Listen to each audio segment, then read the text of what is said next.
Il a 3 mois, pas plus, pour convaincre les Allemands avant les prochaines élections législatives. Lui, c'est le social-démocrate Martin Schulz qui a dévoilé hier son programme de campagne. Sa tâche s'annonce rude. Son parti, le SPD, sort de 3 défaites face aux démocrates chrétiens d'Angela Merkel, 3 défaites lors de scrutins régionaux. Quant au sondage, ils prédisent toujours une confortable réélection à l'actuelle chancelière allemande avec 39% d'intention de vote. La CDU devance pour l'instant le SPD sondé à 23% seulement. Martin Schulz a donc décidé de jouer son va-tout en gauchisant, entre guillemets, son discours. À la clé, une réduction de la charge fiscale pour les moyens et bas revenus, la gratuité de l'éducation, des investissements dans les infrastructures et ancien président du Parlement de Strasbourg oblige le soutien affiché à une Europe unie et refondée. Est-ce que ça va suffire? Est-ce que cette stratégie a des chances de toucher les électeurs? Bonjour Gilbert Casassus. Bonjour. Merci beaucoup d'être notre invité ce matin en direct de notre studio de Berne, notre studio du Palais fédéral. Jusqu'à 8h, vous êtes politologue, professeur et directeur du Centre d'études européennes à l'Université de Fribourg, grand spécialiste de l'Allemagne. Il a gauchisé son discours, je le disais, Martin Schulz. Il y a eu ce congrès du SPD ce week-end et qui adopte ou qui annonce un programme législatif centré autour de la justice sociale, hausse d'impôts pour les plus riches, réduction pour les classes moyennes et populaires. Est-ce qu'il a des chances d'être entendu par une majorité d'Allemands le 24 septembre prochain dans les urnes? Une majorité d'Allemands, certainement pas. Un certain nombre d'Allemands, oui. Je crois que c'était un congrès à l'adresse de ses propres amis politiques, de ses propres camarades. En regardant hier les images, j'étais particulièrement marqué par le cérémoniel. C'était un cérémoniel très social-démocrate. La couleur rouge était très présente, jusqu'à la cravate. Ce ne sont certes que des détails, mais tant le langage, que le message, que la gestuelle était une gestuelle typiquement social-démocrate. Et en fait, dans ce congrès, il y avait un message qui est le plus important. C'est pas le message qu'on va gagner parce que les sociodémocrates, même s'ils ont des paroles du genre rien n'est joué, on va gagner, etc., ils n'y croient pas complètement. Et ils ont raison. Ils visent le coup d'après, selon vous? Ils visent d'abord le coup de dire c'est fini avec la grande coalition.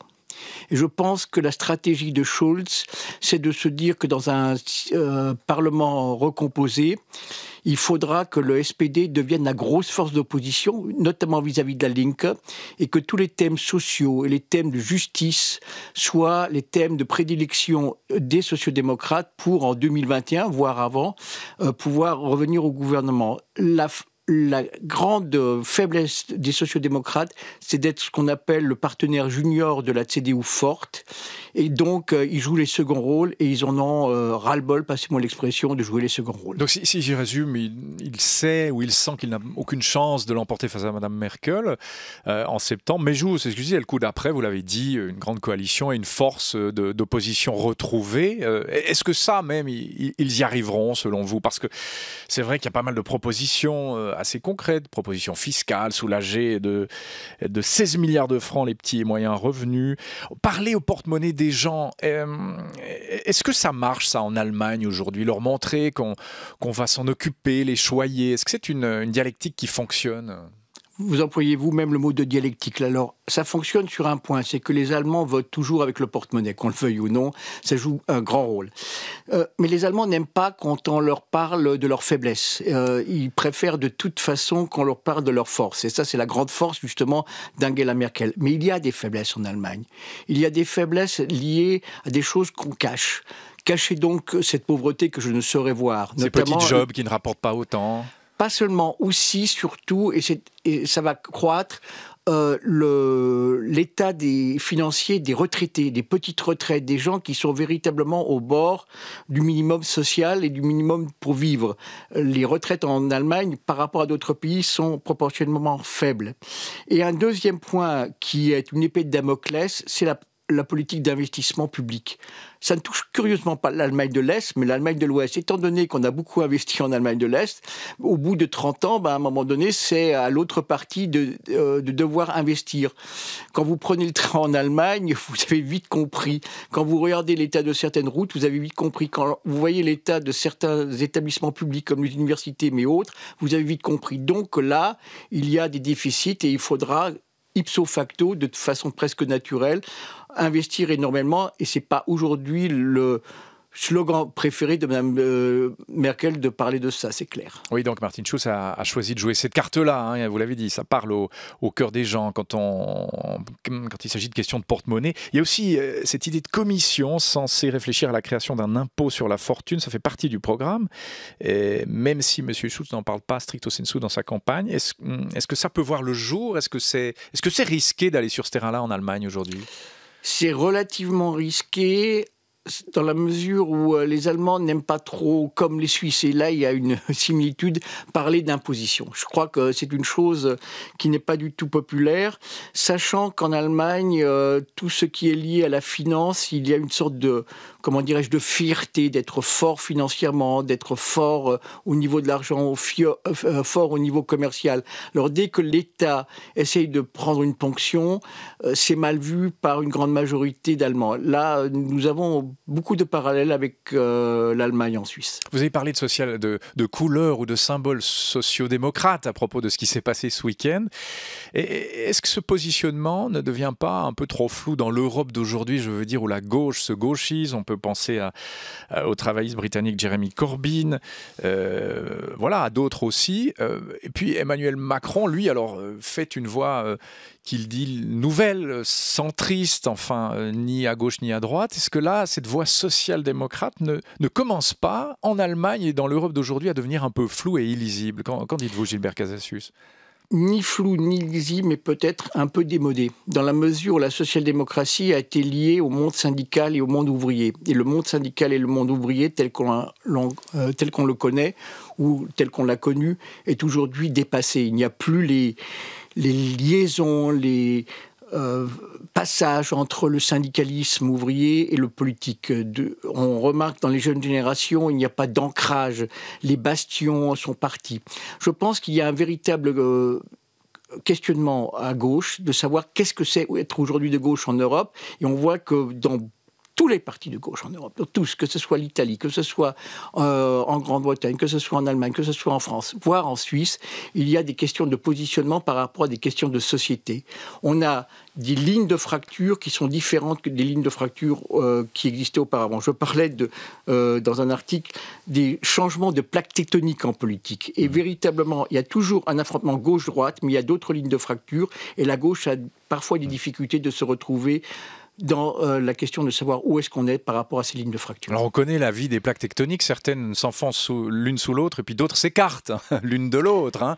Les sociodémocrates se gauchisent, je disais Jeremy Corbyn, on peut citer effectivement Jean-Luc Mélenchon aussi en France. Quittons l'Allemagne un moment, c'est une stratégie qui sera payante, Gilbert Casassius? Qui sera payante par rapport à un certain nombre de personnes de gauche qui vont trop à droite. Mais ça a toujours existé dans le mouvement de la gauche. On le voit dans les années 50, 60, il y a toujours eu cette ligne de fracture entre ce qu'on appelle une gauche réaliste et une gauche idéologique.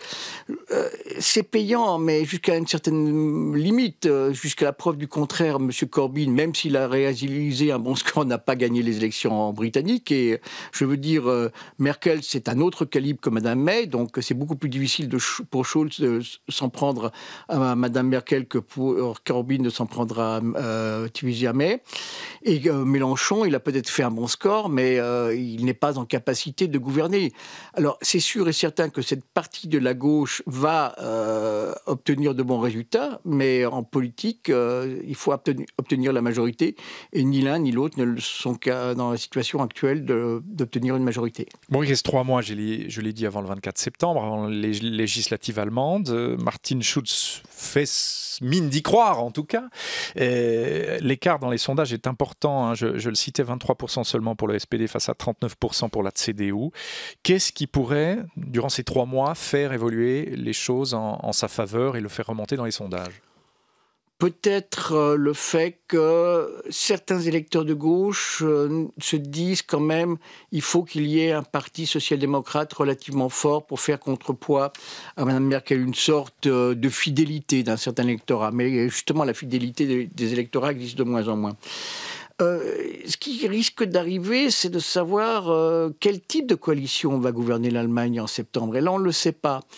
Et il y a peut-être un modèle qui s'installe aujourd'hui au Schleswig-Holstein, qui est le modèle de la coalition jamaïque, c'est-à-dire jaune, noir et vert, c'est-à-dire la CDU, le FDP, les libéraux et les verts. Et là, il y a beaucoup d'électeurs verts qui vont se poser une question en disant est-ce que nous, on est prêts à gouverner, oui ou non, avec la CDU ou les libéraux au niveau fédéral. Et là, il y a peut-être une part de l'électorat vert qui pourrait voter SPD. Mais tout ceci n'est que spéculation. Oui, parce que ce sont vraiment deux branches très très différentes de la politique en Allemagne, hein, les Verts et le SPD. Il a critiqué et s'est attaqué, et ça c'était une première frontale à Madame Merkel, ad nominem, Martin Schulz. Est-ce que ça, c'est une stratégie qui peut payer ? Pas obligatoirement. Ce qui peut payer, par contre, c'est de dire à la CDU, maintenant, enfin prenez position, faites des propositions, parlons politique, parce qu'on a un peu l'impression que c'est un concours de beauté entre Angela Merkel et Martin Schulz. Peut-être ce ne sont pas deux mystes et deux mystères, mais il faut quand même voir que jusqu'à présent, cette campagne électorale est extrêmement faible au niveau du contenu. On ne parle pas de grand-chose et il reste 3 mois, dont 1 mois et demi d'été. Donc, c'est pas particulièrement excitant. Concours de beauté. Je vous laisse la responsabilité de cette expression, Gilbert Casasus. Mais dans le fond, vous voulez dire quoi ? Qu'il n'y a plus de grands débats politiques en Allemagne aujourd'hui ? Alors, hier, il y a eu un événement, c'est que Gerhard Schröder a pris la parole. Et Gerhard Schröder est le dernier ex-chancelier vivant depuis la mort de Kohl il y a quelques jours. Quand on compare les débats en Allemagne des grandes époques des affrontements entre l'SPD et la CDU, quand on se souvient de personnages qui ont véritablement marqué politiquement, aussi par leurs idées, à gauche et à droite, je pense à Adenauer, Willy Brandt, Helmut Schmidt, mais aussi à Franz Josef Strauss. Et quand on voit un peu la faiblesse intellectuelle, je dis bien intellectuelle et culturelle aujourd'hui, ça pose quand même un problème. L'Allemagne va bien, elle va bien économiquement, elle va bien, relativement bien financièrement et commercialement, voire très bien commercialement, mais au niveau intellectuel, on a un peu l'impression d'avoir un déficit culturel. Il n'y a plus d'intellectuels, il n'y a plus d'écrivains, il n'y a plus de metteurs en scène de théâtre, de musiciens, que sais-je encore, de poètes dans l'Allemagne d'aujourd'hui. Vous n'en décelez plus, Gilbert Casasus ? Morne pleine. C'est aussi triste que ça ? Heureusement, il y a encore des îlots, des quelques niches. Je pense à la ville de Berlin, qui est une ville qui est extrêmement intéressante au niveau culturel. Mais c'est vrai que les grandes signatures, les grandes plumes, même au théâtre, où on avait des gens très forts. Citez-moi un grand film allemand ces derniers temps. Ceci manque. Le grand philosophe, bon, Sloterdijk, peut-être, Habermas, c'est très vieux. On a véritablement, en Allemagne, le contre-coup d'un pays qui va bien. C'est-à-dire quand on va bien, on réfléchit un peu moins, et on réfléchit peut-être un peu moins sur l'avenir, alors que peut-être l'Allemagne serait inspirée intellectuellement de réfléchir sur son avenir. C'est cette réflexion qui consiste à dire la culture se nourrit de la crise ou des crises. Au fond, elle n'est jamais si forte que quand ça va mal, c'est ça ? En partie, oui.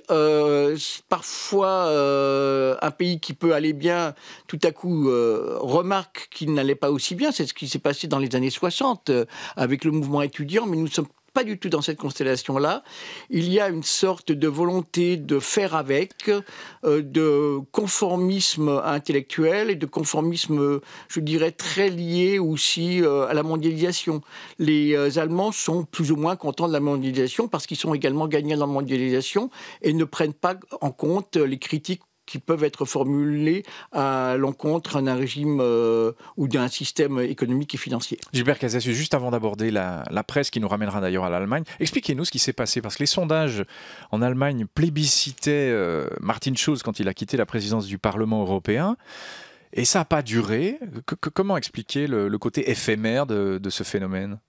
Alors d'abord, il y a eu un effet de mode, mais je crois profondément, il y a eu aussi une volonté des Allemands de dire non, nous ne sommes pas prêts à accepter un langage qui ne soit que négatif. Celui que tenait Martin Schulz à l'époque. Celui que tenait Martin Schulz à l'époque. Les Allemands se veulent vertueux et aiment beaucoup être aimés. Ce sont des gens qui sont toujours, et sincèrement, j'aime beaucoup les Allemands, là pour dire, vous voyez, nous faisons des efforts, nous essayons de comprendre, nous voulons réussir. Et l'idée de réussir en Allemagne est très très ancrée. Le fameux Wir schaffen das de Mme Merkel lors de la crise de la migration il y a 2 ans.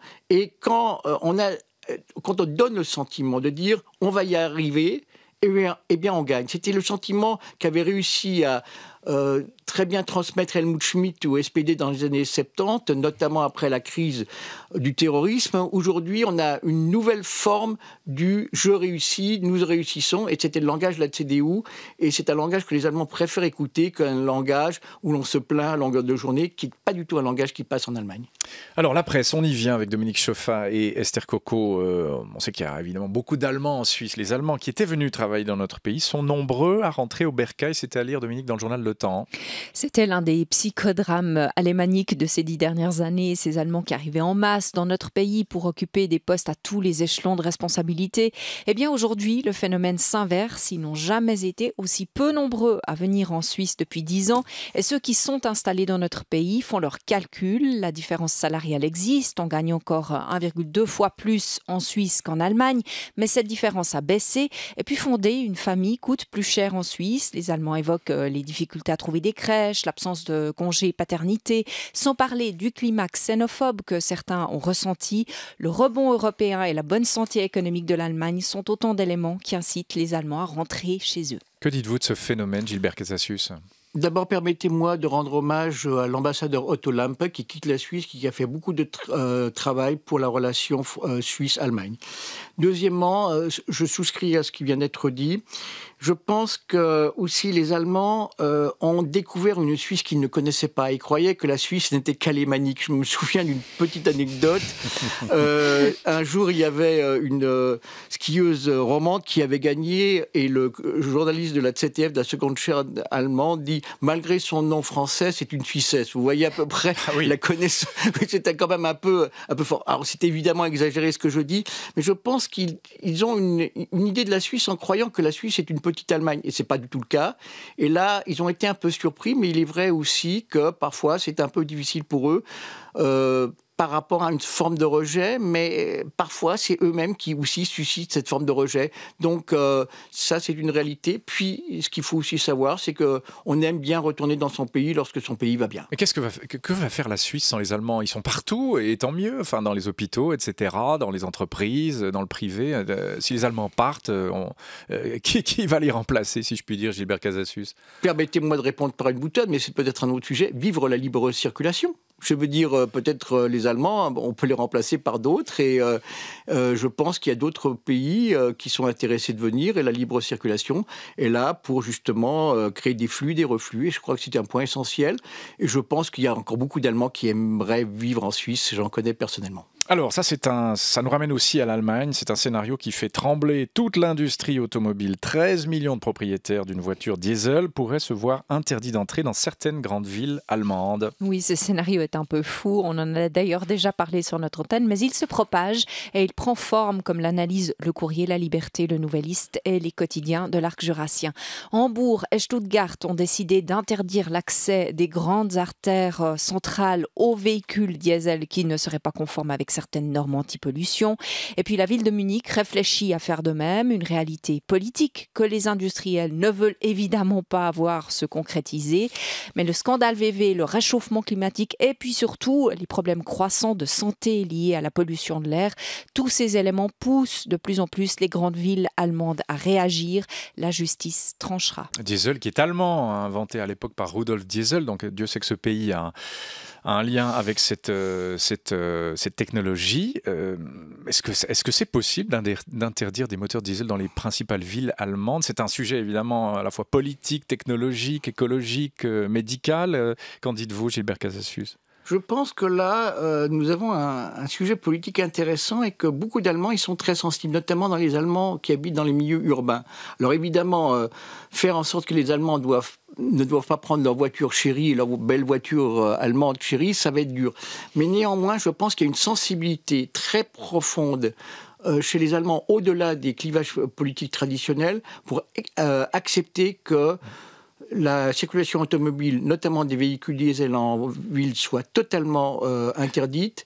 Et ce n'est pas seulement en Allemagne que se pose ce problème. Je crois que c'est un défi à venir dans beaucoup de villes. Parce qu'on a une série qui a commencé aujourd'hui, Miroir scandinave, sur le modèle nordique. On était à Copenhague tout à l'heure à 7h15, où il y a quasiment plus de vélos que de voitures. 45% des gens circulent à vélo. On a banni les voitures, etc. Pourquoi les Allemands n'y arrivent pas ? C'est lié à leur tradition automobile, à leur constructeur ? Oui, mais aussi parfois, c'est peut-être pas dans les villes que vous avez citées, à des problèmes de transport en public. Je parlais justement il y a quelques minutes de manque d'investissement dans le ferroviaire. Il ne s'agit pas seulement de créer des autobus et des tramways au centre-ville, il s'agit aussi d'avoir des moyens d'arriver dans ces villes. Et là, quand vous voyez certaines villes et certains transports publics, des très vieux, des très vieilles S-Bahn, des très vieux wagons de train, là, je pense que là, il y a aussi un effort à faire. Alors dans le Blick, Esther Coco, Albert Rösti fixe ses conditions, et là on revient en Suisse, en vue de l'élection du successeur de Didier Burkhalter au Conseil fédéral. Le président de l'UDC ne va pas contester le siège qui revient au PLR, mais Albert Rösti parle clair. Nous aimerions un ministre des Affaires étrangères issu des rangs PLR qui s'oppose à un accord cadre avec l'Union européenne, qui s'oppose aux juges étrangers. Un candidat PLR Euro-Turbo ne sera pas soutenu par l'UDC. Le nouveau Conseil fédéral doit-il être tessinois, lui demande le journal. Ce serait bien, répond Albert Rösti, qui rappelle que l'UDC avait d'ailleurs proposé un Tessinois, Norman Gobi, pour la succession d'Evelyn Widmer-Schlumpf. Mais, précise Albert Rösti, les opinions du candidat PLR seront plus importantes que la région d'où il vient. Le Blick suggère qu'un ministre UDC, Guy Parmelin par exemple, reprenne le département des Affaires étrangères pour mener la politique anti-européenne de son parti. Pourquoi pas, répond Albert Rösti. Guy Parmelin a la distance nécessaire vis-à-vis de l'Union et il s'oppose à l'accord cadre, mais la répartition des départements est l'affaire du Conseil fédéral. On parlait de libre circulation des personnes tout à l'heure avec vous, Gilbert Casasus. Cet accord cadre, très cher à l'époque à Didier Burkhalter, enfin se disait à l'époque, il est encore au Conseil fédéral, mais il va en partir. Vous voyez la Suisse arriver à négocier cet accord cadre, ou est-ce qu'on va prendre un tout autre chemin désormais ? Je pense que d'abord la Suisse doit comprendre que lorsqu'on signe un accord avec quelqu'un, il faut aussi penser ce que l'autre pense. Je veux dire que lorsque les relations Suisse-Europe, c'est pas seulement des relations suisses, helvético-suisses, c'est aussi de connaître la position de l'Union européenne. Nous étions relativement près d'un accord qui aurait pu contenter les deux parties. Maintenant, si il y a une marche en arrière, cette marche en arrière se fera du côté suisse. Et celui qui fait une marche en arrière, il doit en tirer les conséquences. Il y a trop de débats idéologiques en Suisse à propos de l'Europe. Par exemple, la question des juges étrangers. C'est de la pure idéologie. Je rappellerai par exemple Madame Carla Del Ponte, elle était suisse, elle était à la Cour pénale internationale et elle a beaucoup fait pour l'image de la Suisse au niveau de la justice. C'était peut-être aussi une jugée étrangère, mais elle a beaucoup fait pour la Suisse. Donc faisons en sorte, quittons l'idéologie et devenons très suisses, devenons très pragmatiques dans cette affaire et essayons de trouver un excellent accord entre la Suisse et l'Union européenne. Gilbert Casasus, merci beaucoup d'avoir été notre invité ce matin en direct de Berne.